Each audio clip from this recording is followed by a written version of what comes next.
Hijacked planes, car bombs and explosive belts, vehicles used as weapons, mass shootings. It's almost impossible to turn on the news without hearing about terrorism. Yet despite its prevalence, terrorism can be difficult to define. Terrorist threats come from formal groups and from individuals.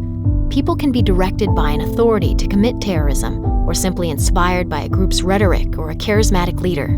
Governments can be involved in terrorism by actively providing sanctuary or resources to terrorist groups, or by an inability to prevent groups from using their territory or resources. And while terrorism shares some characteristics of crime and traditional warfare, it does not fit squarely in either category. To further confuse things, people sometimes disagree on whether an act is in fact terrorism based on whether they support or oppose the perpetrator's cause. Regardless of its many interpretations, terrorism can be defined. It is the intentional use of violence by non-state actors against civilians in pursuit of political or ideological objectives.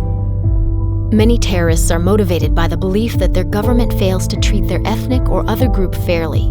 They may disagree strongly with a specific government policy, or they may follow political and religious teachings that view certain people or countries as enemies. Throughout history, terrorist groups have committed violent acts to advance their agenda. Examples stretch back centuries, though motives and methods have evolved through the ages.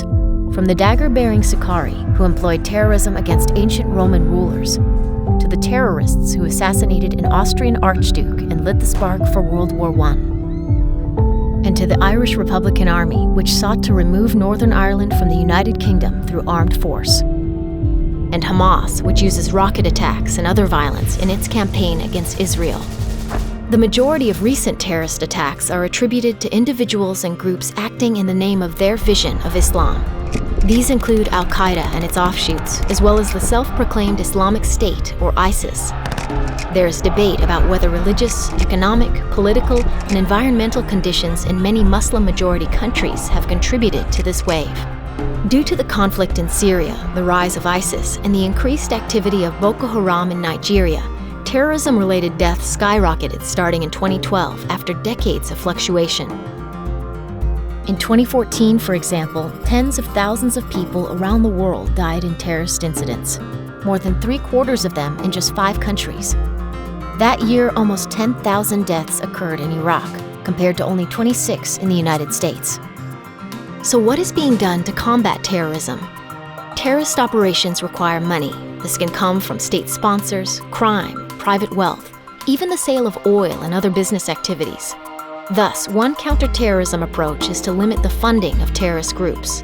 Discouraging the recruitment of new terrorists is another goal of counterterrorism efforts.